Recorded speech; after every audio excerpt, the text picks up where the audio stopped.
Shalom Bapak Ibu Saudara-saudari yang terkasih dalam Tuhan Yesus Kristus. Kita akan merenungkan firman Tuhan yang diambil dari Pedoman Saat Teduh 4B GKI Residen Sudirman, Rabu 28 September 2022 dengan tema Yashar. Sebelum kita bersama-sama merenungkannya, mari kita bersatu di dalam doa. Tuhan yang penuh kasih, biarlah cinta kasih-Mu dapat kami rasakan melalui firman yang akan kami baca dan kami renungkan. Biarlah hati kami juga terarah kepadamu, sehingga Roh Kudus juga bisa kami rasakan untuk menolong kami melakukannya di tengah hidup kami. Di dalam nama Tuhan Yesus Kristus, kami berdoa. Amin. Bacaan kita pada hari ini diambil dari 2 Raja-Raja 18 ayat 1 sampai 8. 2 Raja-Raja 18 ayat 1 sampai 8. Maka dalam tahun ketiga zaman Hosea bin Ela raja Israel, Hizkia anak Ahaz raja Yehuda menjadi raja. Ia berumur 25 tahun pada waktu ia menjadi raja, dan 29 tahun lamanya ia memerintah di Yerusalem. Nama ibunya ialah Abi, anak Zakaria. Ia melakukan apa yang benar di mata Tuhan, tepat seperti yang dilakukan Daud bapa leluhurnya. Dialah yang menjauhkan bukit-bukit pengorbanan dan yang meremukkan tugu-tugu berhala dan yang menebang tiang-tiang berhala dan yang menghancurkan ular tembaga yang dibuat Musa. Sebab sampai pada masa itu orang Israel memang masih membakar korban bagi ular itu yang namanya disebut Nehustan. Ia percaya kepada Tuhan Allah Israel, dan di antara semua raja-raja Yehuda, baik yang sesudah dia maupun yang sebelumnya, tidak ada lagi yang sama seperti dia. Ia berpaut kepada Tuhan, tidak menyimpang daripada mengikuti dia, dan ia berpegang pada perintah-perintah Tuhan yang telah diperintahkannya kepada Musa. Maka Tuhan menyertai dia kemanapun juga ia pergi berperang. Ia beruntung. Ia memberontak kepada Raja Asyur dan tidak lagi takluk kepadanya.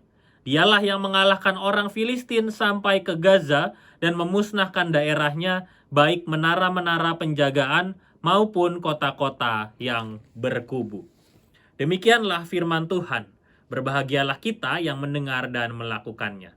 Haleluya. Bapak Ibu Saudara-saudari yang terkasih dalam Tuhan Yesus Kristus, kata Yashar dalam bahasa Ibrani diartikan sebagai kebenaran atau hidup benar. Jika kita menelusuri pengertian kata ini lebih dalam, kita akan menjumpai bahwa Yashar bukan hanya bermakna kebenaran, tetapi juga kebenaran yang dilakukan berdasarkan nilai-nilai kejujuran, tegas, lurus, tidak memberi toleransi pada kesalahan, serta melakukannya dengan penuh ketulusan tanpa paksaan. Dalam konteks kehidupan orang-orang Israel pada masa itu, Yashar juga dikaitkan dengan komitmen untuk mengikatkan diri pada Sang Pemberi kebenaran, yaitu Tuhan Allah. Hizkia adalah seorang raja Yehuda yang memerintah sejak usianya 25 tahun dan ia memerintah selama 29 tahun di Yerusalem. Hizkia dikenal karena ia berhasil menampilkan pola kepemimpinan yang berbeda dari pendahulunya. Alkitab mencatat bahwa perbedaan mendasar yang dimiliki oleh Hizkia adalah ia melakukan prinsip hidup Yashar, yaitu hidup benar di mata Tuhan. Sejak Israel terpecah menjadi dua bagian, yaitu Israel di utara dan Yehuda di selatan, memang jarang sekali raja yang mampu menjalankan kepemimpinannya dengan prinsip Yashar atau hidup benar di mata Tuhan. Sesungguhnya bacaan kita pada hari ini memang hanya sekilas memperkenalkan tentang kepemimpinan Hizkia. Namun melalui kisah ini kita dapat belajar bahwa sekalipun Hizkia telah memiliki jabatan yang tinggi, yaitu sebagai raja yang hidup benar di mata Tuhan, tidak membuatnya menjadi lepas dari masalah. Hal ini membuktikan kepada kita bahwa sekalipun kita merasa memiliki rasa percaya kepada Tuhan dan hidup benar di mata Tuhan, tidak semerta-merta masalah juga akan hilang. Bahkan Hizkia harus berurusan dengan kerajaan Asyur yang mencoba merebut kota Samaria sambil menghasut orang-orang Yehuda untuk tidak mendengarkan Hizkia. Di tengah masalah berat yang waktu itu dialami oleh Hizkia, ia tidak gentar dan tidak meninggalkan Tuhan. Hizkia selalu bersama Tuhan dan juga membuat umatnya hanya berfokus kepada Tuhan, bukan dengan Allah lain. Kebiasaan-kebiasaan buruk yang membuat bangsanya hidup jauh dari Tuhan, perlahan-lahan disingkirkan. Bukit-bukit pengorbanan dihancurkan karena seharusnya berfungsi sebagai sarana pemberian korban persembahan kepada Tuhan, tetapi telah diubah fungsinya menjadi sarana pengorbanan persembahan bagi berhala-berhala. Tugu atau patung berhala juga dirobohkan, yang selama ini disembah oleh orang-orang Yehuda untuk mendapatkan keselamatan. Hal ini dilakukan agar umat hanya memusatkan imannya kepada Tuhan. Nehustan, tiang simbol pengampunan yang pernah diberikan oleh Tuhan kepada Musa dan seluruh bangsa Israel juga dirobohkan. Sebab tiang itu kemudian diperlakukan tak ubahnya sebagai tiang berhala, dan umatnya tidak lagi sungguh-sungguh memohon ampun kepadanya. Hizkia menjadi contoh yang baik sebagai seorang pemimpin. Hidup Hizkia yang benar di mata Tuhan membuatnya hidup dalam jaminan keselamatan.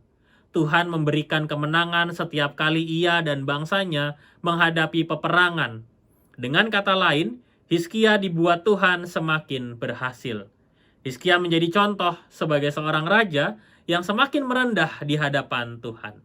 Hizkia hidup benar di mata Tuhan, dan karena itulah Tuhan selalu membuka jalan yang baik dalam pemerintahannya. Mari kita merenungkannya.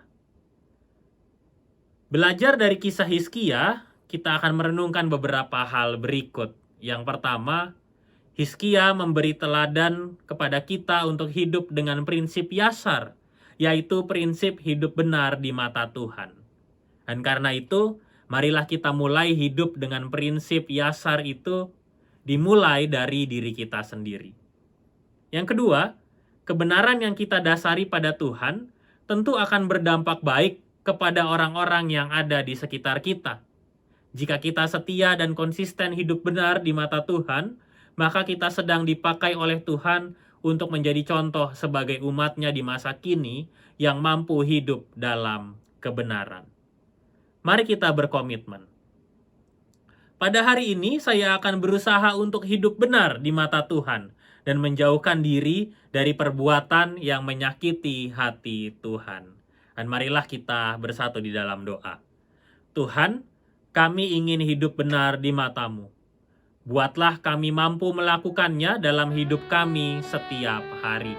Pimpin kami dalam berbagai aktivitas yang kami lakukan hari ini, dan biarlah kami bisa hidup benar di mata Tuhan. Di dalam nama Tuhan Yesus Kristus kami berdoa. Amin.